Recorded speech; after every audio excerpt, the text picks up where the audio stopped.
नाजरीन को सलाम व आदाब। मैं हूं अनवर सरपा और आप देख रहे हैं वॉइस ऑफ लद्दाख।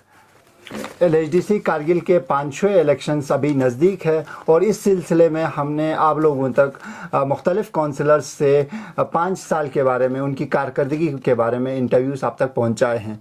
इसी सिलसिले में आज हमारे साथ मौजूद हैं काउंसलर तेसुरु कंस्टिट्यूंसी आगा सैयद अब्बास रिजवी साहब।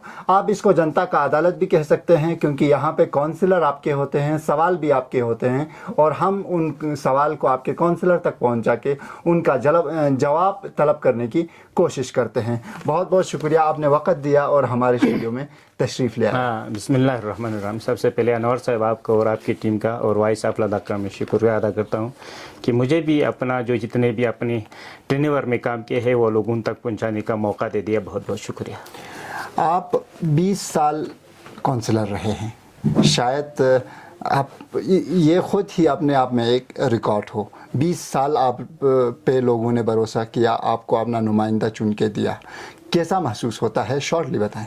सबसे पहले तो मैं ऊपर वाले का अल्लाह का लाख लाख शुक्रिया अदा करता हूँ कि मुझे इतना साल जो है लोगों की खिदमत करने का मौका मिला और लोगों का प्यार, लोगों का मोहब्बत, लोगों का दुआ। इससे मुझे ये अपनी फ्यूचर में ये महसूस हुआ कि मुझे देखी अनदेखी में जितने भी काम करना होता है, गरीब हो अमीर हो, यानी जैसे जिस तरह के लोगों से हमें मिलना होता है या उनसे रूबरू होना होता है, मुझे ये मौका मिला कि मैं अपने लाइफ में कि अच्छा काम करने का अल्लाह ताला ने मुझे मौका दे दिया। आप यंग भी हैं, आपके बहुत सारे खुसूसियात हैं आपके, तो आपको अपने कंस्टिट्यूंसी के लोग यंग भी बताते हैं, आप एनर्जेटिक भी हैं और आपके पास ज़ुबान भी है, आप तालीम याफ्ता भी हैं। तो आपको जो आपकी कारकर्दगी है उस पे क्या ख़ुद आप सेटिस्फाइड हैं? बिल्कुल अनवर साहब, ये मैं पहले भी कहा, अल्लाह का लाख लाख शुक्र है। सबसे पहले तो मेरा एक फर्स्ट टाइम में एक बड़ा मेरे लिए एक इम्तिहान रहा, एक एग्ज़ाम्पल रहा। फिर आहिस्ता आहिस्ता मैंने भी पेट से सीख के तो नहीं आया, फिर मैंने भी अपने सीनियर्स से जो है कुछ सबक लेने की कोशिश की, कुछ सिखाने की कोशिश की। अपने सीनियर काउंसलर्स हो चाहे सीनियर हमारे क्लासमेट हो, उनसे भी मैंने बहुत सिखाने की करने की कोशिश किया। मैंने हर एक साइड से जो है हम मेरे सीनियर से काम लेने की कोशिश ज़रूर की है। अच्छा, आप अपने कारकर्दगी को 20 साल को ही भी मान लीजिए, आप कितना मार्क्स देंगे अगर मैं आपको 10 मार्क्स दे दूं? देखिए, मैं उतना भी नहीं कहूँगा कि 100% इस 20 साल में काम हुआ होगा, नहीं भी हुआ होगा या नहीं किया भी होगा। ये इसके लिए मैं अपने आप को उतना मार्क्स नहीं दे दूंगा कि अभी भी मेरे इश्क के इम्तिहान और भी हैं, अभी और भी मुझे काम करना है। तो इसीलिए मैं कोशिश कर रहा हूँ कि 50% से आगे मैं इसको मार्क दे दूंगा। मैं कोशिश ज़रूर कर रहा हूँ कि लोगों के काम तक पहुँचाने का। अच्छा, तो पहला सवाल आपसे थोड़ा अब वजाहत में सवाल करना चाहूँगा। तो पहला सवाल ये करना चाहूँगा कि 20 साल आप पे भरोसा किया, 20 साल आपको अपना नुमाइंदा बनाया लोगों ने। आपने 20 साल में बड़े बड़े जो प्रोजेक्ट्स, कोई बड़ा सा प्रोजेक्ट जो आपने अपने जहन में लेके चला हो कि मैं इतना लंबा मुझे वक़्त दिया यार, अब तो मैं इसमें ये वाला ट्रांसफॉर्मेशन ले आऊँगा अपने सोसाइटी में, क्या आपने किया? बिल्कुल अनवर साहब, सबसे पहले तो जिस टाइम जम्मू कश्मीर गवर्नमेंट था, बहुत बार मुझे एग्जीक्यूटिव काउंसलर बैठने का भी मौका मुझे मिला जी। तो इसी 20 साल में सबसे पहले टेन्योर में मैंने एक प्रोजेक्ट किया था जो केरेडा हमारा डिपार्टमेंट है, उसके थ्रू में यानी जितने हमारे सुरु वैली में इतना दरिया बह रहा है उसमें सोलर एनर्जी के तहत लोगों को लाइट पहुंचाए, सोलर एनर्जी के तहत लाइट बनाए जाएं। तो ये मेरा एक इम्तिहान भी था, मेरा एक शुरुआत भी था। तो उसमें मैंने जब जो जेके गवर्नमेंट था उस टाइम हमारा एमएलए भी साहब भी था, उस टाइम हमारा मिनिस्टर साहिबान भी था, चीफ मिनिस्टर भी था। तो उसका मौका फ़ायदा लेते हुए मैंने एक प्रोजेक्ट किया था जो इस वक्त चिलिंग प्रोजेक्ट के नाम से जाना जाता है, मेरे तेसरो गाँव में ही है। तो अल्लाह का लाख लाख शुक्र। उस वक्त के मैं ये नहीं कहूँगा मैं अकेला का उसमें कंट्रीब्यूशन है, उस वक्त के मेरे कंस्टिट्यूंसी जांस्कर कंस्टिट्यूंसी के एमएलए साहब का और उस वक्त मिनिस्टर साहिबान थे करगिल के एमएलए का भी, उनका भी बहुत मशहूर, जितने भी उस टाइम का मिनिस्टर साहिबान है, इवन एमपी साहिबान है, उनका भी मैं बहुत मशहूर हूँ। उनका भी, उनकी ताउन से जो है वो प्रोजेक्ट उस टाइम जो है सैंक्शन हुआ। तो कम मुद्दत में जो है मुझे मौका मिला कि उसका इनॉग्रेशन करके एज एग्जीक्यूटिव काउंसलर, यानी जम्मू कश्मीर के मतलब हुकूमत के वक्त में वो ऑलरेडी इनॉग्रेशन होके आज के डेट में मेरा वो अपॉर्चुनिटी जो पहला था, मेरा एक एम था कि पहले लाइट का सुविधा करूँ, तो इसके लिए अपॉर्चुनिटी ले लिया, तो वो मुझे मौका मिला, अल्लाह ने मुझे मौका भी दे दिया। तो सबसे पहला अचीवमेंट में वही रहा कि चिलूम प्रोजेक्ट जो है वो उसमें मैं कामयाब हुआ। साथ ही साथ दूसरे फेरे पे मेरा यानी काउंसलर सेकंड टेन्योर पे मैं एग्जीक्यूटिव काउंसलर रहा था। उस वक्त जो है यानी मुझे ये मौका मिला कि एक ट्रांसनेशन लाइन में यानी कारगिल टू पदुम, ये एक ऑलरेडी पूरा मैं एज एग्जीक्यूटिव काउंसलर मैं आपको ये कह रहा हूँ, क्योंकि एज एग्जीक्यूटिव काउंसलर तो मैं होल्ड कारगिल का देखना पड़ता था। एक ट्रांसनेशन लाइन जो है कारगिल टू पदुम का, वो ऑलरेडी सेंक्शन होकर जो है आज के डेट में ट्रांसनेशन लाइन चल रहा है। तो दूसरा एक मैं एज एग्जीक्यूटिव काउंसलर तो था, साथ ही साथ मुझे एक दिन जो है एक ऑफिशिएटिंग सीसी का मौका मिला, जेके गवर्नमेंट के टाइम के मैं आपको बात कर रहा हूँ। तो एक जो है यानी ये हमारे वहाँ ग्रिड स्टेशन दो उस वक्त का, एक कोचिंग में आया था, एक छिलमो में आया था। मैं मुझे ऑफिशिएटिंग मिला तो यानी जम्मू कश्मीर टाइम का पावर कमिश्नर सेक्रेटरी आज के डेट में मेरे पास वो सबूत भी है। तो वो मौका मिला तो मैंने उनको प्रोजेक्ट किया था एज ए ऑफिशिएटिंग सीसी। तो अल्लाह की मदद से वो भी मुझे सेंक्शन हो के आज के डेट में एक ग्रिड स्टेशन कोचिंग के गाँव में चल रहे हैं। तो मैंने लोगों को भी यही कहा, ऑलरेडी ग्रिड स्टेशन यानी तो आया, लेकिन ज़मीन मुझे नहीं मिल रहा था। उसमें मैं अपने कंसर्न कॉन्स्टिट्यूंसी के हेडक्वार्टर तहसील हेडक्वार्टर के तहसीलदार साहब के भी मशकूर हूँ कि उन्होंने बड़ा इनिशिएटिव लेके लोगों को मोटिवेशन करके, क्योंकि आपको पता है लोग ज़मीन देने के लिए भी तैयार नहीं होते, कभी कभी ये दिक्कत भी हमें होता है। तो उनको बड़ी मुश्किल से कोचिंग गाँव में लाके आज के डेट में एक सिल्मो साइड में, एक वहाँ साइड में, सिल्मो का तो ऑलरेडी शादी हो चुका होगा, मेरा जो है अभी ऑन गोइंग चल रहे हैं ग्रिड स्टेशन का काम। ठीक।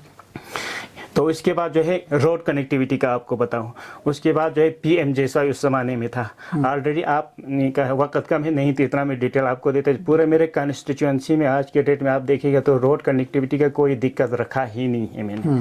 उसके साथ साथ SDP में हमें प्रोजेक्ट करना पड़ता था। इरीगेशन कोर्स अगर मेरा कॉन्स्टिट्यूंसी में देखोगे हर गाँव में नहीं होगा तो दो दो तीन तीन गाँव होगा।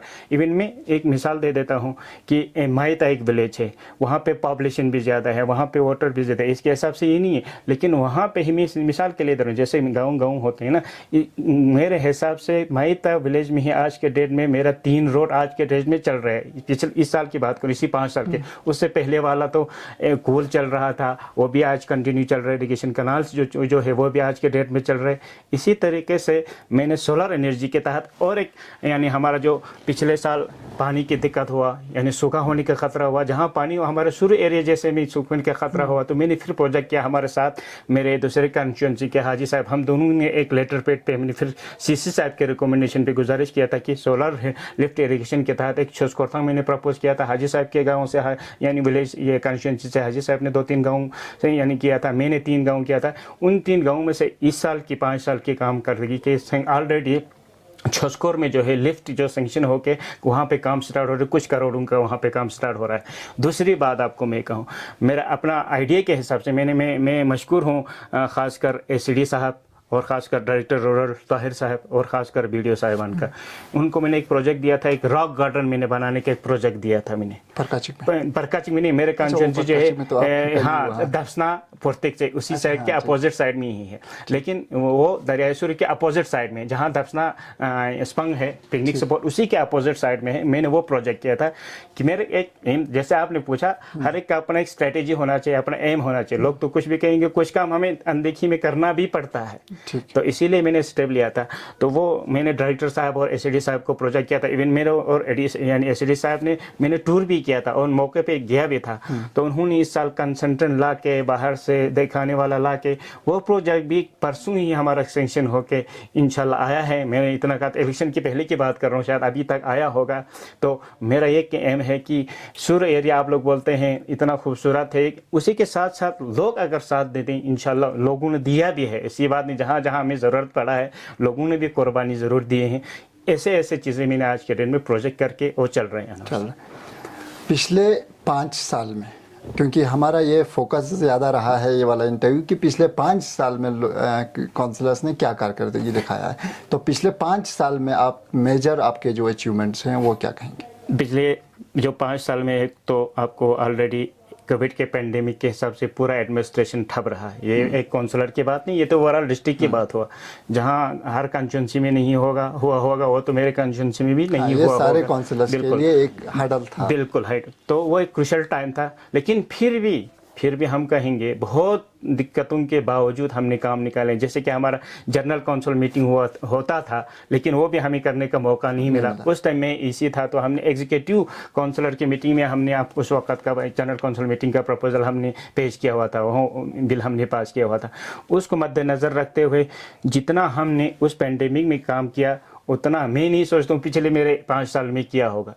जितना इस 5 साल में हमारा हर काउंसलर का, मैं अकेला का नहीं कह रहा हूँ, इतना काम निकला होगा पहले वाला मेरे 2 टेन्योर में उतना नहीं हुआ होगा। मैं सीसी साहब का इतना मशकूर हूँ कि इन्होंने हर काउंसलर को साथ लेके जो है इसी पैंडेमिक के 5 साल में इतने अपने टेन्योर में हर एक को लेके जो है इस काउंसिल को चलाने की कोशिश की और किया भी उसने 100%। लेकिन इसी के मद्देनज़र रखते हुए इस पेंडेमिक में जो है हमने एक तो एजुकेशन लाइन में हमने बहुत कुछ खोया, क्योंकि जब पेंडेमिक आया तो मैंने सबसे पहले और मेरे दूसरे कंस्टिट्यूंसी के हाजी साहब ने उस वक्त के हालात के हिसाब से जो ऑक्सीजन कॉन्सेंट्रेटर था, हमने अपनी सीडीएफ में से जो है पहले वो प्रपोज किया था। हर मेडिकल एड सेंटर में हमने वो प्रोवाइड किया था। एक उस दौर के हिसाब से क्या करें, पेंडेमिक का ज़रूरत था, तो ज़रूरत के हिसाब से एक अपॉर्चुनिटी बना और लोगों को सहूलियत भी बना। साथ साथ जो है अगर इंफ्रास्ट्रक्चर और रोड में वहाँ उस काम नहीं हुआ तो दूसरे एजुकेशन लाइन में जो है स्टूडेंट्स को हमने यानी पैड देने का, मोबाइल देने का वो एक सिस्टम हमने बनाया था ऑनलाइन, मतलब क्लासेस के लिए। लेकिन एक दिक्कत मेरे कॉन्स्टिट्यूंसी में आज के डेट में भी क्लियर है, मैं उस वक्त भी रहा था, जो टावर्स को लेके। लेकिन मैं ये भी कहूँगा जितना गाँव है वो ऑलरेडी कवर हो चुका है दोनों कंस्टिट्यूएंसीज का मैं बात करूं, क्योंकि दोनों कंस्टिट्यूएंसी का मैं इसलिए बता रहा हूं क्योंकि वो है तहसील हेडक्वार्टर में हम 2 काउंसलर कि हम दोनों हर वक्त मिलकर काम करते हैं, इसीलिए मैं आपको इंडोज कर रहा हूं। तो दूसरी बात जो है जब टावर हमने गाँव लेवल पे अगर कवर करते आया, आज के डेट में हेडक्वार्टर तेसरो मिले प्रणटी, पानीखार, छोस्कोर, अचंबुर, ये पूरा हेडक्वार्टर जो है टावर से नामालूम है। लेकिन हमने ऑलरेडी कोविड से पहले भी, कोविड के बाद भी, शायद आपके मीडिया में भी आ चुका होगा, कुछ महीना पहले लोग यानी हमारे वहाँ के ख़वातीन हजरात ने एजिटेशन भी किया था।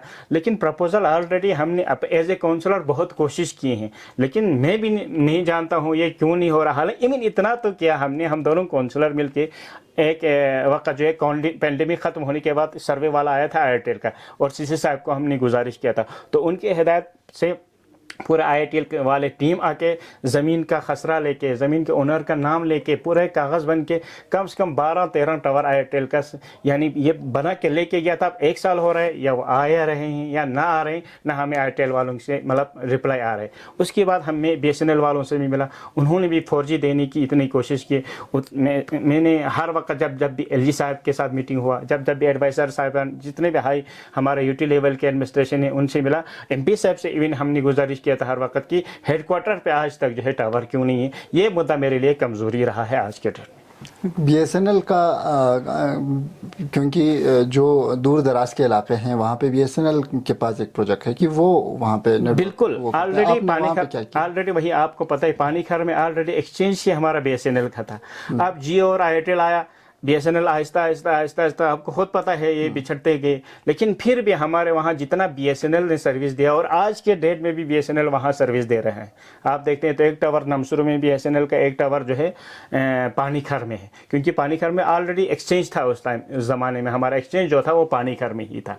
लेकिन आज के डेट में जो है वो BSNL भी अपना अच्छा सर्विस दे रहे हैं जहाँ पर उनका टावर है। लेकिन उन्होंने भी एज ए काउंसलर मुझे एश्योर किया है, मैंने से फिर स्टैम्प दे के साइन लेके फिर लेके गए उसी टावर पर, या जहाँ जहाँ तहसीलों में हो, जहाँ हेडक्वार्टर हो, वहाँ पे 4G उनका एक सिस्टम आ रहा है। उन्होंने हमें वादा किया था इसी सीज़न में लगाने का, अभी तक तो फिर रिप्लाई मुझे फिलहाल आपको ऐसा नहीं लगता है कि आपकी डिप्लोमेसी या आपकी जो कोशिश है वो कहीं पे चूक गई है? क्योंकि तेसुरु की अगर हम बात करें, सुरु आपके इलाके की अगर हम बात करें, वहाँ पे पॉपुलेशन जो है बहुत ज़्यादा है।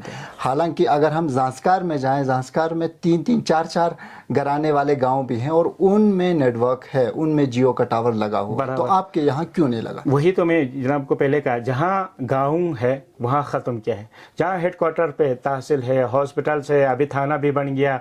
मतलब अभी आपके तेसुरु में भी अगर मैं कल रात को कॉल कर रहा था वहाँ पे सिचुएशन को थोड़ा जानने की कोशिश कर रहा था, वहाँ पे नेटवर्क नहीं है, वहाँ पे कॉल सही से नहीं हो पा रहा है। बिल्कुल, मैं जनाब को यही बता रहा था कि वहाँ जब तेसर में ऑलरेडी टावर है ही नहीं है हेडक्वार्टर पे, वहाँ पे जितने भी एम्प्लॉय है वो इतना, मतलब वहाँ पे जम्मू कश्मीर बैंक है, वहाँ पे स्टेट बैंक है, मतलब जितने भी कर्मचारियाँ हैं उनके थ्रू भी हमने ऑलरेडी ये गुजारिश आगे तक पहुंचाया है।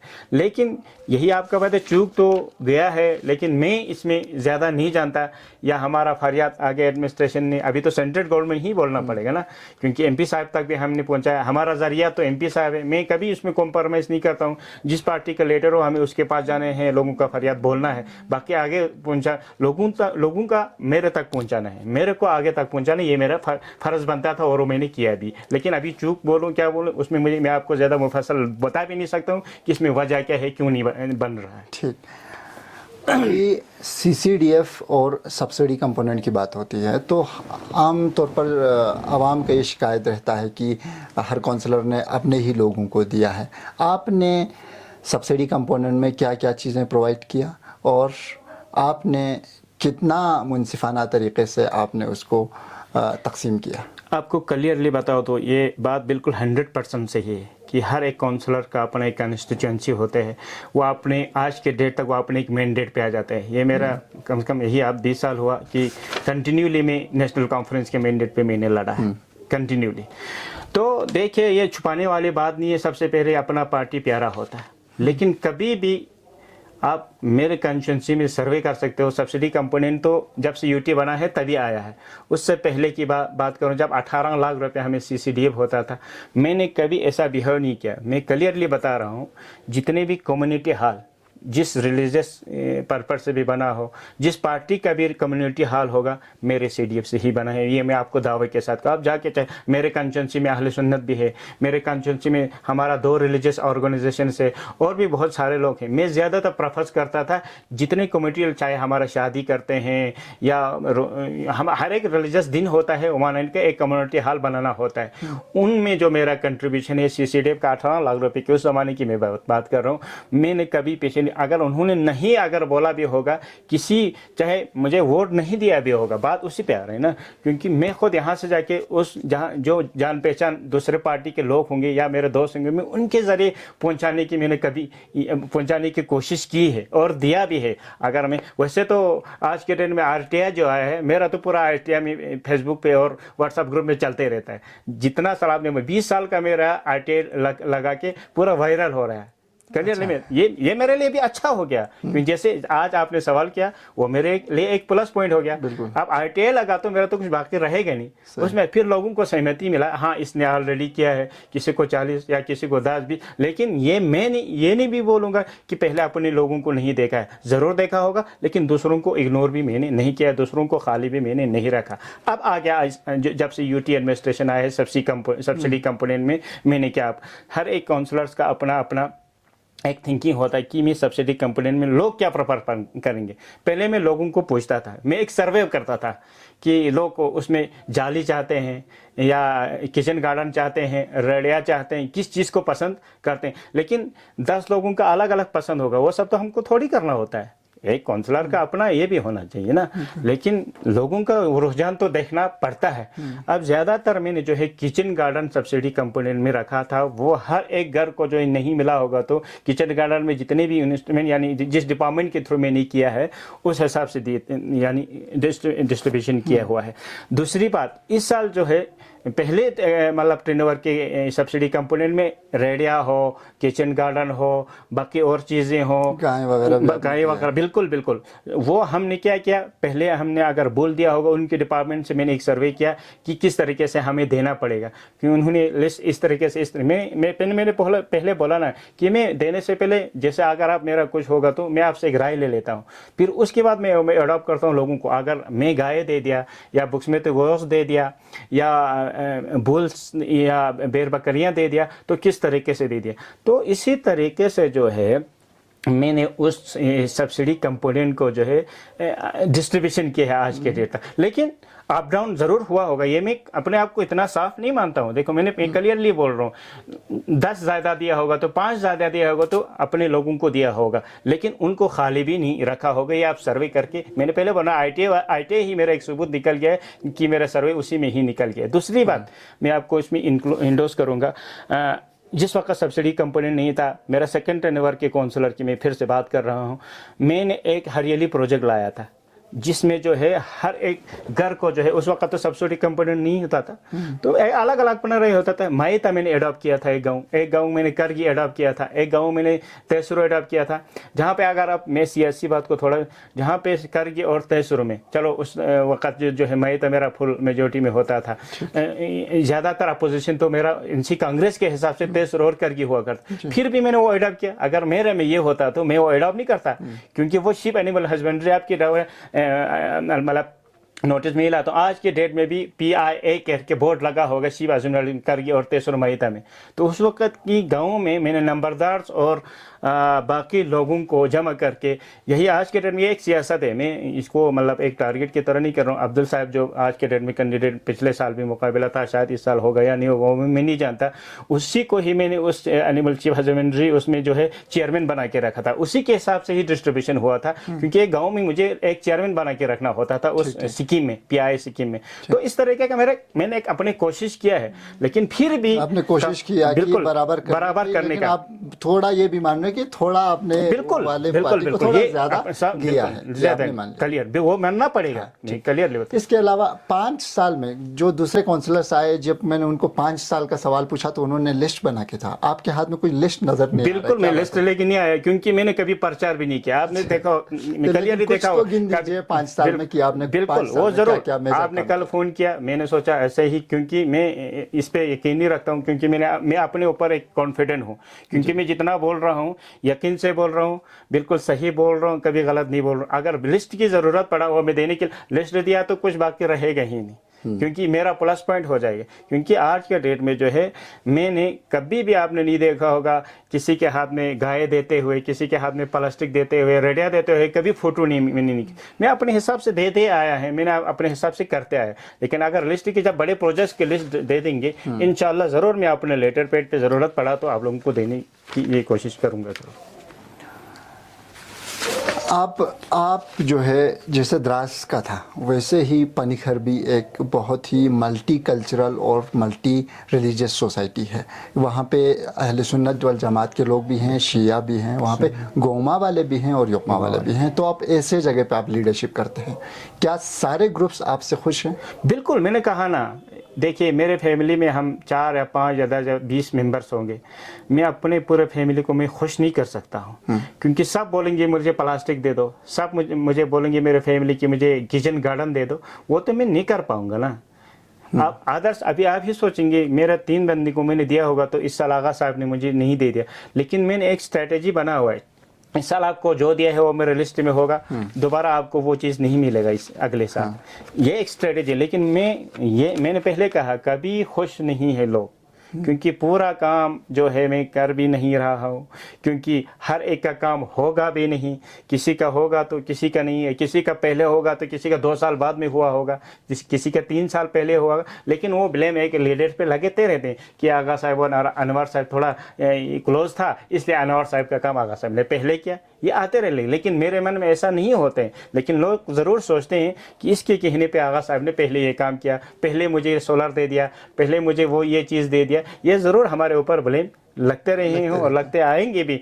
इसलिए ये एक लीडर को मेंटली प्रिपेयर रहना पड़ता है कि सब खुश होगा, ये कभी होगा भी नहीं। क्योंकि मैं एक क्लियरली बोलता हूँ, अगर आप मेरे लोगों से आज के डेट में सवाल करोगे ना, आप ये सवाल ज़रूर कीजिए, मैं आपसे भी गुजारिश करूँगा कि आगा अब्बास के ऊपर किस चीज़ पे नाराज़ है? रोड नहीं दे के नाराज़ है, मेडिकल सेंटर नहीं दे के नाराज़ है, या लाइट नहीं आके नाराज़ है, मैं क्लियरली बता रहा हूँ, मेरे पे नाराज नहीं होगा तो रेडिया दे के नहीं नाराज होगा, किचन गार्डन नहीं देने पे नहीं नाराज नहीं होगा। मतलब मैंने तो दिया तो है लेकिन उनको मतलब मिला कुछ नहीं, नाराजगियां है बिल्कुल जो हमारे पास पहुंचा है। बिल्कुल बिल्कुल, आपको इसीलिए वो मैं एक बात- बताने की कोशिश करूंगा। हाँ, बिल्कुल। जितना बिल्कुल मैं नाराजगियां बोलना भी चाहिए हाँ। कि इसकी, मैं इसीलिए बोल रहा हूँ यार रोड कनेक्टिविटी पे अगर नहीं अगर उनको नाराज होगा मैं बिल्कुल मानूंगा। अगर कम्युनिटी हॉल पे उनको मैंने कंट्रीब्यूशन नहीं किया है वो मैं मानूंगा, लेकिन मैंने बोला ना सबको एक कट्ठे किचन गार्डन नहीं मिलेगा, सबको एक कट्ठे रेडिया नहीं मिलेगा, किसी को कोई दूसरा चीज मिलेगा, किसी को दूसरा चीज मिलेगा। इसमें मैं लेकिन क्लियर, बराबरी वो सारे बराबर communities नहीं में हुआ होगा हो। तभी नाराज होगा लोग। हाँ, सारे कम्युनिटीज में बराबर हो, सारे कम्युनिटीज को इक्वली ट्रीट किया हो, बिल्कुल। वो आपने बताया कि आपने बराबर किया है। लेकिन जनता भी यहाँ पे, ये एक बहुत अच्छा प्लेटफॉर्म है यूट्यूब का, मैं बहुत पसंद करता हूँ, क्योंकि जब हम बात करते हैं इसके बाद में लोग अपना राय, और हम लोगों ने कितना सच बोला गलत बोला, बिल्कुल मैंने क्वेश्चन यही तो सही मैंने पूछा कोशिश नहीं की, पूछा, देखो, वो भी वहाँ पे कुछ कमेंट चीजें में देखो आ ना, जाता मैंने है, कहा वो ना बहुत कुछ अच्छी चीजें बात है। लोग मानेंगे भी नहीं। मैंने पहले कहा अपनी मर्जी से भी करना होता है। हाँ, एक लीडर को, एक काउंसलर को मर्जी मतलब कि किसी का गला काट दूं।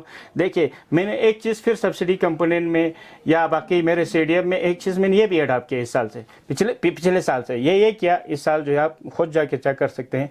विंटर में अभी लाइट का अल्लाह के फजल से पूरे ओवरऑल में हिंदुस्तान में होगा तो अच्छा लाइट करगिल में होगा, मैं तो ये मान रहा हूँ आज के डेट में, वाकई में वो बिल्कुल। हकीकत है। लेकिन ये मैं कहूँगा जितने भी कम्युनिटी हॉल को मैंने हीटिंग सिस्टम दिया है वो मैं नहीं दिया। आप चाहे अहले सुन्नत का कम्युनिटी हॉल हो, चाहे शिया का कम्युनिटी हॉल हो, चाहे गौमों का कम्युनिटी हॉल हो, उनको मैंने जो है यहाँ से प्रोवाइड करने की, स्कूल्स है जैसे कि मतलब हमारा, उनको भी मैंने ऐसे सिस्टम बना के रखे। किसी को कंप्यूटर्स अगर चाहिए आपने, वो सारा मैंने मतलब ये मीडिया में लाया हुआ है। जो चीज़ें मुझे मीडिया में लाना चाहिए था वो मैंने ऑलरेडी लाया हुआ है।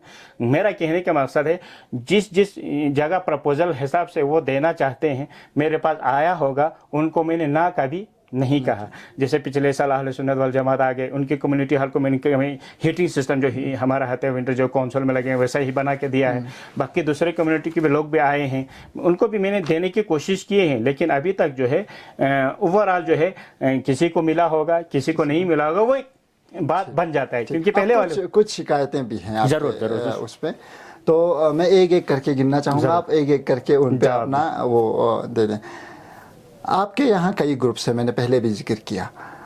आपके कुछ लोगों का, एम्प्लॉयज़ का ये शिकायत है कि आपके जो अपने मुरीद हैं वो होम टाउन में ही उनका पोस्टिंग रहता है ज़्यादा लंबे समय तक, और आपकी जो अपोजिशन है वो आप, उनका इल्ज़ाम है कि आप उसको पॉलिटिकल प्रेशर लगा के उनको दूर दराज इलाकों में उनका पोस्टिंग करा देते हैं। कहाँ तक सच है? देखिए अनवर साहब, मैंने पहले कहा मैं नेशनल कॉन्फ्रेंस का एक वफादार काउंसलर हूँ। कंटिन्यूली मैंने मैंडेट पे इलेक्शन लड़ा है।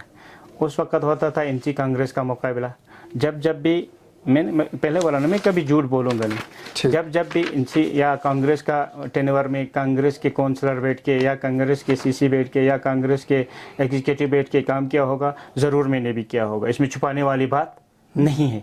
लेकिन एक दौर अभी ऐसा भी आया है, मैं उतना भी नहीं कहूँगा, मैं चैलेंज के साथ कहता हूँ, किस डिपार्टमेंट के मुलाजिम के ऊपर मैंने जुल्म किया है, वो क्लियरली मुझे बताया कि आपने मुझे इस बेस पे यहाँ से यहाँ भेजा था। वो क्लियरिफिकेशन आपको मिलेगा नहीं, लेकिन किया ज़रूर होगा।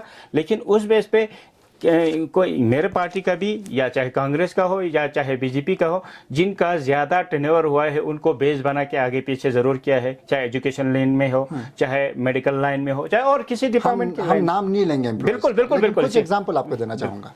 अभी कुछ महीना पहले एक वीडियो वायरल हुआ था आपके करपोखर में, करपोखर आपका कंस्टिट्यूंसी, बिल्कुल वहाँ स्कूल का, वहाँ पे 2 टीचर्स थे।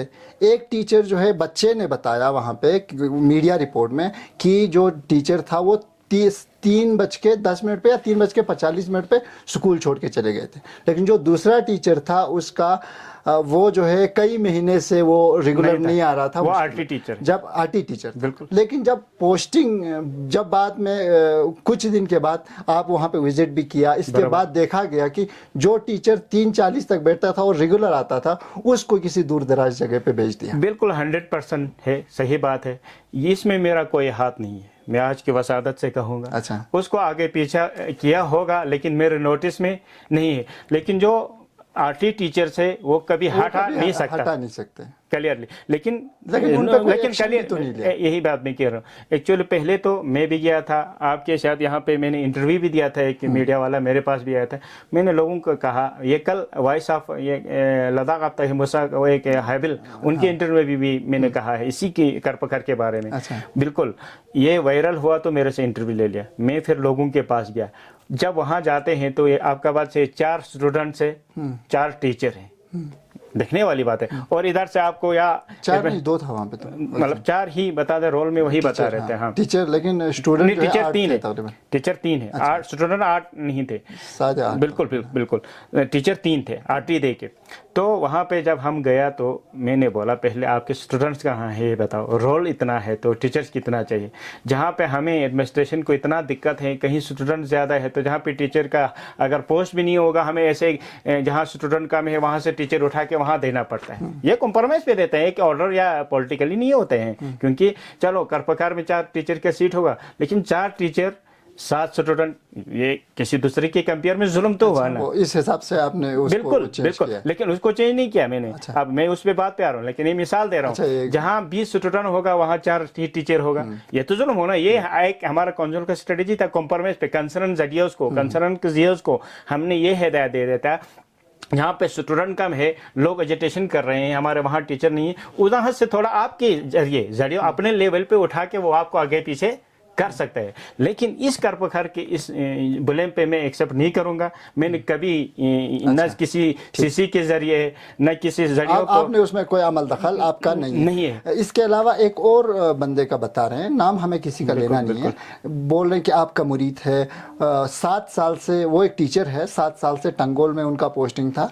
इसके बाद वो टंगोल से पहले परकाचिक में था, फिर उसको टंगोल में लाया गया, बस वहाँ से वहाँ। उसमें भी वही मसला है, उसमें भी वही मैंने कहा, मैं हम दोनों काउंसलर मिलके काम करते हैं। अब परकाचिक और टंगोल हमारे हाजी साहब का कंस्टिट्यूएंसी है, उसमें मैं इस तरह का पॉलिटिकल इन्वॉल्व कभी नहीं करता।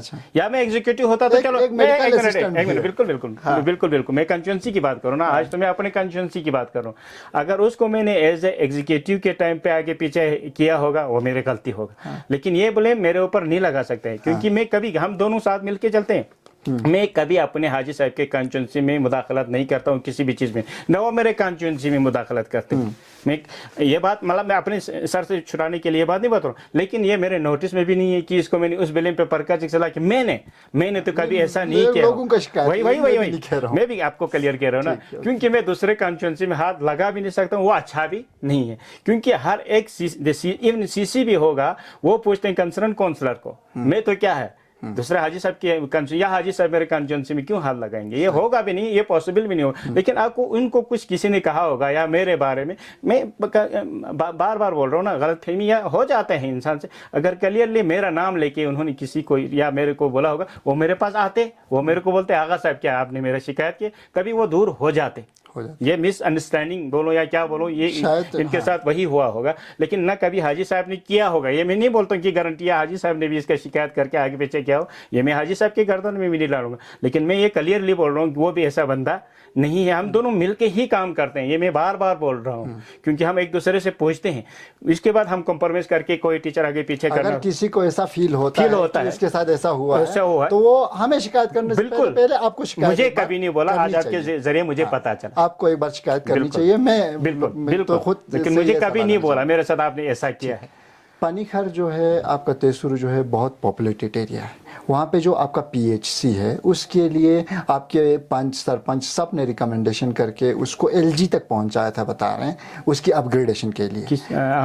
फिर वहाँ से फिजिबिलिटी रिपोर्ट के लिए काउंसिल में भेजा, आप एग्जीक्यूटिव काउंसलर थे, आप फिर भी उसको आगे पास नहीं कर पाया कि उसको सीएचसी बना सके। लोग आप पे ब्लेम लगा रहे हैं कि आप उसको फाइल को आगे नहीं चलाया, आपने कोशिश नहीं किया। एक चीज़ मैंने बार बार कहा, मैं अपनी जगह पे एक स्टैंड लेने वाला बंदा हूँ, नॉर्मल इंसान हूँ ज़रूर, लोगों को देखते हैं मेरे बात बोलने के तरीके से या काम करने के तरीके से ज़रूर यानी एक लूज काउंसलर सोचता होगा, लेकिन मैं कुछ कमी में स्टैंड ले लेता हूँ। मैंने लोगों को क्लियरली कहा है, कोई भी ऑफिस, कोई भी मेडिकल सेंटर, कोई भी चीज़ जिस गांव में होगा पहले उसी गांव में ही रहेगा। ये मेरा एज ए काउंसलर सिटिंग है, क्योंकि ये कंट्रोवर्सी होता है, कोई ऑफिस किसी गांव में को उठा के दूसरे गांव में दे देगा, ये कंट्रोवर्सी बन जाता है। पहला प्रेफर मैंने पानी करके लोगों को कहा, आपको 15 कनाल या 18 कनाल PHC पब्लिक हेल्थ सेंटर पानी करके लिए अगर मिलते हैं, पहले आप लोगों को ही प्रेफर करना है। हम दोनों, फिर मैंने काउंसलर हाजी साहब से भी कॉन्फिडेंट में ले लिया था, उसने भी मुझे ताउन दे दिया था। हम दोनों ने कहा था कि पब्लिक हेल्थ सेंटर जो है आप लोग जगह दे दो, अगर जगह नहीं देगा हम दूसरे गांव में इसको शिफ्ट करना ही करना है। पहले प्रॉपर यही होना चाहिए, क्योंकि एक कंट्रोवर्सी बन जाता है, एक गांव से उठा के दूसरे गांव में। मैंने ये प्रॉपर किया। दूसरी बात, CHC अगर बनाना है आप लोगों को ज़मीन ज़्यादा देना है। मैंने ये कहा था पानी खर के लोगों से, जब तक आप लोग ज़मीन एक्स्ट्रा नहीं देंगे मैं आगे इसको रेफर करूंगा नहीं, और मैंने किया भी नहीं, जैसे आपने आप बताया। पहले मुझे यकीन दिया नहीं देना चाहिए। देखो आज के डेट में ज़मीन तो चाहिए ना। मैं कल भी एक इंटरव्यू में कहा था, कोई भी प्रोजेक्ट आज के डेट में नहीं आएगा, नहीं लाएगा, सवाल ही नहीं, UT एडमिनिस्ट्रेशन नहीं देगा जरूर, लेकिन वो भी हमें एज ए काउंसलर बोलते हैं ना, पहले आप ज़मीन तो तैयार करें जनाब, फंड्स देना, काम करना हमारा काम है। जब ज़मीन पे आ जाते तो लोग पीछे हट जाते हैं। मैंने कल हमारा IDG जो हमारा नया यूनियन टेरिटरी का IDG साहब तशरीफ लाए, वो थाने के इनोग्रेशन के लिए आया था। मैंने वहाँ पे स्पीच में बताया, हम डिमांड तो करते हैं, हम सारा करते हैं, लेकिन जब होम पे आ जाते हैं या और किसी चीज़ की, कोई हर एक डिपार्टमेंट प्यारा होता है। किसी डिपार्टमेंट के लिए तो ज़्यादा ज़मीन दे दिएगा, किसी डिपार्टमेंट के लिए तो कम दे दिएगा, ये तो नहीं होगा ना, उसमें भी कॉम्प्रोमाइज़ ज़रूर होना चाहिए। लेकिन मैं मशकूर हूँ मेरे लोगों का, या तेसरू के लोगों का, या पानीखर के लोगों का, उन्होंने मेरे बात को मानते हुए ज़मीन तैयार किया।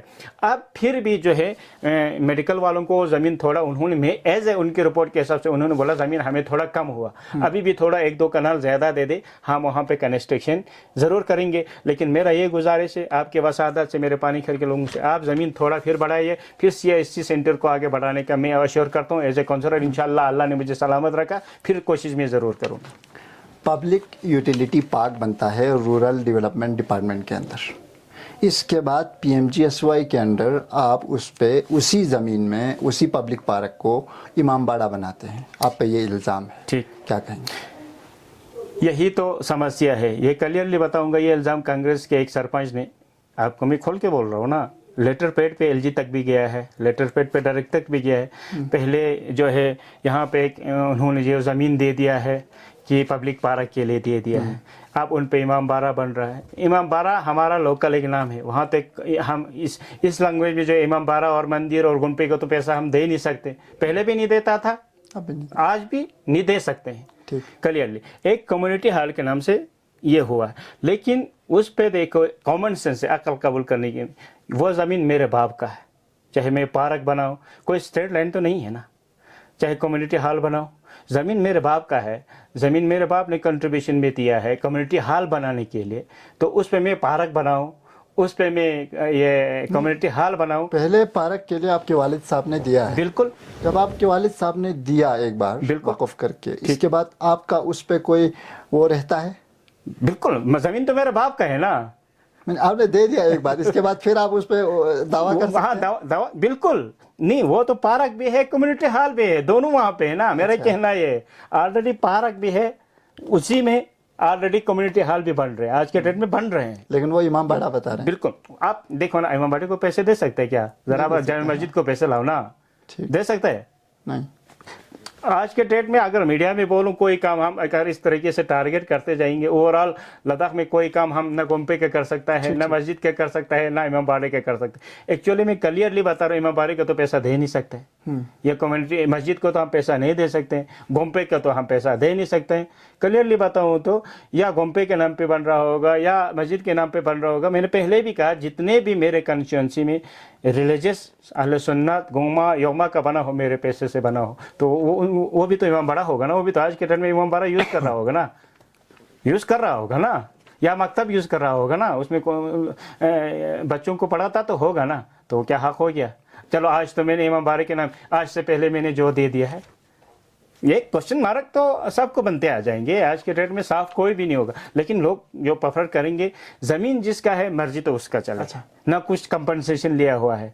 हाँ, अगर किसी कंपनसेशन, हाँ, अगर ये एक बात है, अगर कोई कंपनसेशन लेके गवर्नमेंट को मेरे वाले साहब ने ज़मीन दिया होता तो उसमें मैं कुछ नहीं कर सकता था। दावा मेरे बाप का ज़मीन है, मेरे बाप की ज़मीन पे मेरे बाप कहीं चलेगा, मेरे ही चलेगा, ये मैं क्लियरली आपको बता रहा हूँ। नहीं, अगर आपका ये अप्रोच है कि मेरे वालिद साहब ने दिया है और उस पे कम्युनिटी हॉल और यानी पार्क दोनों के लिए मेरा ही चलेगा बिल्कुल। अगर, तो फिर आपको पब्लिक के लिए वो वक़्फ़ करना ही नहीं चाहिए, ताकि पब्लिक जो है पब्लिक अगर आके एतराज़ किया है तो पब्लिक आओ ना, शादी करना है, फंक्शन करना है, आओ ना, एतराज़ कौन कर रहे हैं? आप पर एतराज़ नहीं आओ ना। फिर भी मतलब मेरा ही चलेगा, वो थोड़ा अप्रोच नहीं। सही है आपके हिसाब से? ये इस तरह के बोल रहा हूँ क्योंकि वहां पे पार्क ही तो पार्क बनना चाहिए। जमीन के मालिक का तो कुछ हक होगा ना, उसमें एक दो अगर कमरा, जैसे आज के दिन में आज ऑफिस यहाँ बना होगा, इस ऑफिस को आपने पार्ट किया होगा, आप ये लोग बोलेंगे नहीं जी अनवर साहब आप ऑफिस को पार्ट मत करो, यहाँ खुला ही रखो। वो तो नक्शे के हिसाब से बनेंगे ना। अगर हम उनको पार्क प्रोवाइड नहीं करेंगे, अगर उनको हम कम्युनिटी हॉल प्रोवाइड नहीं करेंगे, वो क्वेश्चन कर सकते हैं। वो अवेलेबल एज ए काउंसलर मैं करूंगा ना। मैंने बोला ना फंड लाना है, पैसा लाना है, मेरा काम है भाई। कि आपको शादी करना होगा, फंक्शन करना होगा, आप मोस्ट वेलकम आ सकते हैं। आपके यहाँ ज़रियो ऑफिस बना है, मुकम्मल हो चुका बिल्कुल। वहाँ पे अभी तक शिफ्ट नहीं हुआ और एक प्राइवेट घर में चल रहा है, क्यों? वो बिल्कुल कोर्ट के अंडर प्रोसेस है। वो दो गाँव के बीच की लड़ाई है, इस बीच में मैं ज़्यादा बोल नहीं सकता हूँ। जब कोर्ट में है तो सब जुडिस है तो उसमें कोई लीडर कुछ नहीं बोल सकता। ठीक। ट्रांसमिशन लाइन के लिए प्रोटेस्ट हुआ कि ट्रांसमिशन लाइन को रीअलाइन किया जाए, क्योंकि आपके गांव के बीच से जा रहा है, उससे आपके बहुत सारे एग्रीकल्चरल लैंड उसके ज़द में आ रहे हैं। लोगों के कहना था कि ये खसरा ज़मीन से ले जाएं, गवर्नमेंट लैंड से ले जाएं। आप उस प्रोटेस्ट में नज़र नहीं आए, लोगों का शिकायत है, क्यों? उस प्रोटेस्ट के दौरान मैं नहीं था, क्लियरली बोल रहा हूँ। प्रोटेस्ट हो रहा था करगिल, मैं था घर में। मैं कभी भी इस तरह की चीज़ों में पीछे नहीं रहा। चलो मैं नहीं उस भी दिन तो आपके गांव वाले प्रोटेस्ट अपना वो लेके बारू तक आए तो आपको आए थे। मेरे को कॉल भी आया था। अच्छा। मेरे को कॉल भी आया था क्योंकि मैं गांव में था, हकीकत की बात बोल रहा हूँ। मेरे को कॉल भी आया था कि हम लोग आ रहे हैं तो आप लोग जो है हमारे साथ आए नहीं। तो कुछ मतलब मैं मसरूफियत की वजह से मैं आया नहीं। लेकिन एज ए काउंसलर मैंने आज से पहले ये आपको कहूँगा, इसी एग्जीक्यूटिव के टाइम में ये ट्रांसमिशन लाइन वाले मेरे पास पहुंचे थे। फिर मैंने लोगों को बोला था इस तरीके के सर्वे आ रहे हैं, तो लोगों ने उस टाइम भी मेरे को नहीं पूछा। ये मुझे ब्लेम नहीं लगा हूँ। एक वीडियो वायरल हुआ था कि वहाँ कुछ लीडर आके थे सरोवर करगी में जो है वो यानी ये ट्रांसमिशन लाइन वालों के साथ गलत बिहेव किया। लेकिन एक वीडियो वायरल हुआ था, लेकिन कहा सकता है, लेकिन जब वीडियो देखा तो मैंने भी सही माना। क्योंकि उस वक्त अगर मेरे को बोलता तो, क्योंकि मैं भी उस वक्त आके उनको समझा देता, लेकिन मैंने फिर भी समझाया।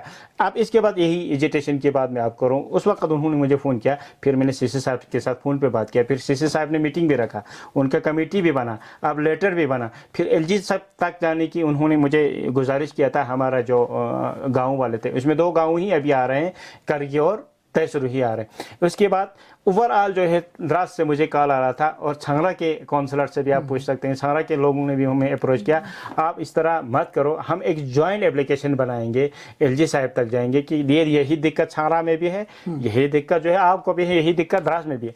ओवरऑल उसके बाद हमने एक स्ट्रेटेजी बना के एलजी तक जो है एक जॉइंट मेमोरेंडम, जॉइंट दरख्वास्त जो है एप्लीकेशन जो है वो एलजी तक दिए हुए। आगे देखेंगे, डीसी साहब पहले था हमारा जो संतोष सिंहदेव साहब, उसको भी ऑलरेडी पता है उसके पास में कितने बार लोगों को लेके सरपंच को लेके पहुंचा है, तो वो कागज गवा देंगे कि इसके बाद मैंने क्या प्रोसेस किया है। उसके बाद आज के डेट में तो ओवर काउंट ऑफ कंडक्ट हुआ, तो फिर पता नहीं चला काम कैसे। आपने उस पर कोशिश की है। एजुकेशन डिपार्टमेंट बहुत इम्पॉर्टेंट है, और आपके एरिया से हर वक्त बार बार ये न्यूज़ आते रहता है कि वहाँ पे टीचर्स नहीं हैं, वहाँ पे स्कूलों में रोल कम है, स्कूलों का बिल्डिंग्स अच्छे नहीं हैं। एजुकेशन सेक्टर को अच्छा करने के लिए आपने क्या क्या काम किए हैं? देखिए, मैंने कहा एक लीडर का, एक काउंसलर का अपना एक एम होता है, अपना एक मकसद होता है, अपना एक स्ट्रैटेजी होता है। मैं ये ज़रूर कहूँगा कि 100% एजुकेशन लाइन में ये हुआ भी होगा। यही सवाल जो कर पकड़ कर किया था, इसी तरीके के सवाल। कुछ दिक्कतें डिपार्टमेंट का भी होगा, कुछ दिक्कतें लोगों से भी होगा। ये सब दिक्कतें एक दूसरे मिल के ही तो हल हो सकते हैं। तो इसके बाद मैं सीसी साहब का बहुत मशहूर हूँ। एजुकेशन लाइन में हर काउंसलर को मौका दे दिया, एक स्कूल जो है वो मॉडल स्कूल बनाए। मैंने अपनी कॉन्स्टिट्यूंसी में बहुत जगहों का टूर करके यही राय लेके बोला, आपका कोई डिमांड है जो आपके स्कूल मिडिल स्कूल को या आपके हाई स्कूल को जो मैं एक मॉडल स्कूल बनाऊँ, तो लोगों का कोई रिस्पॉन्स नहीं मिला। मैं क्लियरली बता रहा हूँ। जब अपने ऊपर एक लीडर काम करने के लिए आता जाता है तो बहुत सारी दिक्कतें आ जाती हैं। फिर मैंने करगी के लोगों से पूछा, वहाँ के हेडमास्टर से पूछा, फिर उन्होंने बोला आप हमारे करगी स्कूल को जो है आप मॉडल स्कूल बना सकते हैं। अल्लाह की फजल से मैं सीसी साहब के भी मशकूर हूँ और एडमिनिस्ट्रेशन के भी मशकूर हूँ। पिछले साल मैंने वो एक मॉडल स्कूल अडॉप्ट किया, वो आज के डेट में एक मॉडल ही बनने जा रहे हैं, उसमें फंडिंग भी आ रहा है, उसमें मैं सीडीए भी रख रहा हूँ। इसी को मद्देनज़र रख के मैंने करगी हाई स्कूल जो है मॉडल स्कूल बनाया है और इंशाल्लाह मेरा कोशिश यही रहेगा इस स्कूल को आगे मॉडल बनाने में। मैं आपके वसादत से ख़ास कर करगी विलेज के लोगों से गुजारिश करता हूँ, उनका मुझे ज़्यादा कंट्रीब्यूशन मीन्स उसमें रोल बढ़ाना, उसमें किसी मुझे ज़मीन चाहिए उसको मुझे मुहैया करना, बाकी इंफ्रास्ट्रक्चर बनाना मेरा काम है, रोल बनाना और टीचर उसमें अपने हिसाब से लगाना वो मेरा काम है। दूसरी बात, मैं सबसे कमज़ोरी जो है, मैंने हर बार जो है अपने कंसर्न जडियो साहब को बड़ा गुजारिश किया था कि आप कॉन्स्टिट्यूंसीज़ में जो है मेरे या एज ए तहसील जो है वहाँ पर जाके टूर लगा के मुझे कम से कम अपडेट दे दें किस चीज़ की कमी है, कहाँ टीचर की कमी है। मैंने यही कहा था कि गुजारिश किया था कि आप जो है मेहरबानी करके जितना शॉर्ट टाइम में जो है आप तशरीफ़ लेके स्कूलों में मिडिल प्राइमरी स्कूल में लाके मुझे एक रोड मैप दे दें कि मुझे आगे एज ए काउंसिल लेवल पे क्या करने।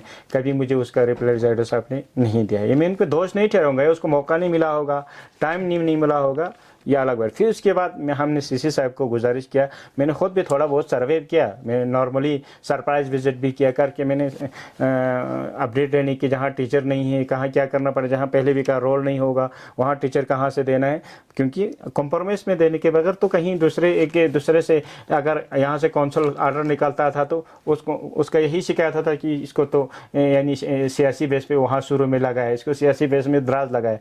उसको मैंने बिल्कुल नहीं माना था, क्योंकि मैंने बोला हम खुद कंसर्न रेडियो हमारे जो है एरिया का है, हम खुद मीटिंग करेंगे, हम सब मिलके आगे पीछे करेंगे अपने अपने तहसील हेडक्वार्टर पे, ताकि आगे पीछे काउंसिल लेवल पे नहीं करें। ताकि फिर इसके बाद रेडियो से रिकमेंडेशन मांगा आपने? बिल्कुल। कब मांगा था वो यही पिछले साल कोविड के बाद के टाइम के बाद, कोविड के बाद के टाइम। इसके बाद उन्होंने आपको रिप्लाई नहीं दिया? इसके बाद आपने फिर दोबारा फिर मैंने डिप्टी, हमारा उस वक्त डिप्टी सीओ था शायद अमीन साहब, उसके साथ मैंने टूर लगाया था। फिर उस टाइम मुझे मिला, मैंने एक टूर उनको, डिप्टी हमारा जो अमीन साहब मुझे याद है क्योंकि उसके साथ मेरे पूरा 2-3 स्कूलों का अमीन साहब था, और डिप्टी हमारा सांगू का रिटायर भी हो गया था, वो चिकतन साइड का था, नाम भूल गया वो डिप्टी से और अमीन साहब को लेके, क्योंकि मैंने बहुत सारे जगहों का टूर किया था। उस टाइम हमारा जडियो साहब फिर वहाँ मौजूद नहीं थे, शायद वो बाहर कहीं गया होगा, वो मैं नहीं जानता, क्योंकि उनको लाके उसके बाद जो है बहुत सारे प्रोग्रामों में मेरा जडियो साहब फिर साथ में मिला। फिर भी मैंने उनको बोला कम से कम यहाँ एनरोलमेंट करना है कि यहाँ आगे पीछे दिक्कत होता है, क्योंकि हमारा इंटरफियर करने से मतलब गलत हो जाते। आपको अगर काउंसिल लेवल पे कुछ रिटर्न चाहिए, आपको अथॉरिटी दे देता हूँ, आप अपने लेवल पे जो है जडियो लेवल पे कुछ भी करो। फिर उसके बाद मेरे सीसी साहब ने जो है यहाँ पर ओवरऑल हर जडियोस का कॉन्फ्रेंस हॉल पर में मीटिंग रखा था, उसमें अथॉरिटी दिया था कंसर्न जडियोस जो भी अपने हिसाब से आगे पीछे करेंगे, उसमें कोई न काउंसिल का इन्वॉल्व होगा और न कोई काउंसलर इन्वॉल्व होगा। उसके बाद एज इट इज़ रखा था, ना मैंने टूर लगाया था, जिस तरह से जडियो साहब ने किया उसी हिसाब से हम चल रहे हैं। एजुकेशन सेक्टर, बिल्कुल एजुकेशन सेक्टर। अगली बार इलेक्शन लड़ने का इरादा है? बिल्कुल। अगर देखो इंसान के एक मन होता है, ये लालच की बात नहीं है, लेकिन मैंने कभी भी, ये मेरा तीसरा टर्न कंप्लीट हुआ है, कभी भी मैंने ये लोगों को नहीं कहा कि मैं निकल जाऊंगा यहाँ से। मैंने लोगों के ऊपर, अगर लोग मुझे मैंडेट दे देते हैं, आज के डेट में भी मैं तैयार हूँ, अगर लोग मुझे मैंडेट दे देते हैं मैं निकलने के लिए तैयार हूँ। अदरवाइज मेरा उतना ये नहीं है कि लोग अगर आगाबाग आपका बारी खत्म हो गया, आप बैठना चाहिए, वो मैं कबूल है, वो मैं बैठने के लिए तैयार हूँ। अच्छा, लोगों अभी आप जो है एनसी पार्टी में है? बिल्कुल। अभी रिसेंट वाला जो प्रेस कॉन्फ्रेंस हुआ उसमें आप देखे? बिल्कुल। उससे पहले आप गायब थे एनसी के बहुत सारे प्रेस कॉन्फ्रेंस? नहीं, जहाँ टीएफसी में हुआ था हमारा पहला कोलिशन, जो जिसमें हमारे असगर करबली साहब हाजी, कमरेलिया खान साहब, उसमें आप देखे? बिल्कुल। उसके बाद तो यही कॉन्फ्रेंस हुआ, 2 कॉन्फ्रेंस में। वो ये सवाल मीडिया वाले बार बार बोल रहे हैं कि आगा साहब जो है एनसी से नाराज़ है। मैं तो हर वक्त एनसी के मीटिंग में अटेंड रहता हूँ। जब भी हमारा कुछ मीटिंग नॉर्मली होता है या हाई लेवल पे होता है, प्रेस कॉन्फ्रेंस होता है, मैं बिल्कुल, कल ही यहीं उसी कॉन्फ्रेंस में भी आपने देखा होगा, इससे पहले प्रेस कॉन्फ्रेंस जितने भी हुए हैं ऑलरेडी में मौजूद थे, वो तो आप मीडिया गवाह हैं, आप बोलने के इस साल इलेक्शन जीतने का चांस है? ये तो ऊपर वाले के हाथ में है। देखो मतलब मैदान में तो हर कोई जीतने के लिए आते हैं, हर कोई जीत के आते हैं। आप हार के ही तो लड़ने के लिए नहीं आएंगे ना। हर एक अपना कोशिश करेंगे, लेकिन ये मैं करता हूँ पहले तो ऊपर वाले, उसके बाद लोगों के ऊपर डिपेंड है। अगर लोग मतलब मुझे मैंडेट दे देते हैं, मैं कैंपेन करने के लिए तैयार हूँ, कोशिश ज़रूर करेंगे, सीट लेने की ज़रूर कोशिश करेंगे। अच्छा, कुछ लोगों का कहना था, मतलब कहाँ तक सही है मुझे नहीं मालूम, पिछली बार जब इलेक्शन में बहुत ज़्यादा सख्ती हुआ और लास्ट मोमेंट पे जब बहुत तेज़ गर्मागर्मी हुई तो उस वक़्त कुछ ज़्यादा मातम वातम कुछ ज़्यादा किया लो आप लोगों ने, कहाँ तक सच ताकि उसी से वोट बटोरते हैं ज़हनों पर, कहाँ तक सच है ये बात? मैं आप बुरा नहीं माना, ये बात इंडोज में वाइस साहब लद्दाख से करूँगा। एक टाइम हमारे तहसील में पंचायत का इलेक्शन हुआ था। अब तो अल्लाह उनको माफ़रत करे, कल ही वो फोत हुआ हमारा का ताहिर साहब। कैसे? तो वो सरपंच के लिए निकला था। कैसे? तो आपके वाइस साहब लद्दाख में छप गया था कि कितेश्वरी के सरपंच हारने से आगामी की ने वहाँ मातम किया। अच्छा, आपके पेपर में रिकॉर्ड होगा। हाँ, होगा तो बिल्कुल। तो मैं वो यही बात है, क्योंकि देखो इलेक्शन लड़ते हैं, इलेक्शन उठते हैं, ये एक हार जीत मैदान में जब आए तो हार जीत रहते हैं। लेकिन मैं इस बात पे बिलीव नहीं करता हूँ, मैं इस बात पे यकीन नहीं रखता हूँ कि ऐसे ब्लेम लगाना भी नहीं चाहिए कि मातम क्या होगा। अब लोग उसको आदर से लेते हैं। कोई गांव में मतलब मैं फ्रेंडली की तो मेरे ऊपर बहुत एतकाद होगा लोगों को फैद होगा कि वो मेरे हक में दुआ करता होगा। उस चीज़ को क्या पता, लोग उसी पे ये करके मातम कर रहा था, इस गाँव में ये कर रहा था, वो कर रहा था, मत लगा रहा होगा। लेकिन मुझे खुद तो पता नहीं है कि मातम क्या है, जुलूस निकाला, ऐसा कोई चीज़ मालूम नहीं। और आप इस बात पे यकीन रखते हैं कि मजहब को या ऐसे मजालिस को सियासी उसके लिए इस्तेमाल होनी चाहिए? बिल्कुल नहीं होनी चाहिए। देखो तभी तो कभी भी देखिए, एक बात मैंने मुकाबला किया है अपने वालिद, मेरा आगा बाकर साहब मेरे वालिद हैं, मैंने मुकाबला किया है अब्दुल हादी, वो भी अंजुमन का है, मैं भी अंजुमन का हूँ। कभी भी वो मैंडेट लेके खड़ा नहीं हुआ है कि नहीं। लेकिन आप वक़्त गवाह है, तारीख़ के गवाह है, मैंने कभी भी अपने चेयरमैन, अंजुमन के चेयरमैन साहब को, अपने वालिद मोहतरम सरपरस्त आला है, मेरे कैंपेन के लिए गाँव में नहीं छोड़ा है। क्योंकि मैं एक एनसी का मैंडेट हूँ, मैंने एज ए एनसी वहाँ पे लड़ा है, एज ए एनसी कैंडिडेट मैंने कैंपेन किया है। मैं क्लियरली बता रहा हूँ, आप लोगों से भी पूछ सकते हैं। आप अंदर तो एक बाप और बेटे का कितना प्यार है, अपने बेटे को कौन नहीं सोचेगा कि सही काम हो जाए, ये गलत ना करे। लेकिन खुला एज ए अंजुमन कैंपेन कभी ना मेरे वालिद साहब ने किया है, कभी ना हमारे चेयरमैन साहब ने किया है मेरे फेवर में। अच्छा, आखिरी सवाल करना चाहूँगा, इस बार इलेक्शन में अगर आप जीत के आते हैं तो आपके पास क्या विजन है, क्या मैनिफेस्टो है? इंशाल्लाह जितने काम मेरा पेंडिंग रहा है इतने साल में, मतलब जो मैंने किए हैं, मैं ज़रूर लोगों से पूछ के, लोगों से राय लेके, जितने भी मेरे डेवलपमेंटल सही काम रहा होगा, नॉर्मली काम का तो अलग बात है, मैं उन पे अमल करने की, उसको आगे बढ़ाने की ज़रूर कोशिश करूँगा। बहुत बहुत शुक्रिया, आपने वक़्त दिया, हमारे स्टूडियो में तशरीफ़ ले आए। ये वाला एपिसोड आप लोगों को कैसा लगा कमेंट बॉक्स में ज़रूर लिखें, और जब हम आपके कंस्टिट्यूंसी के काउंसलर को बुलाएं तो उनसे क्या सवाल पूछें वो भी अपने कंस्टिट्यूंसी का नाम लिख के कमेंट बॉक्स में ज़रूर लिखें। अगले एपिसोड तक मुझे और मेरी टीम को इजाज़त दें। खुदा हाफिज़।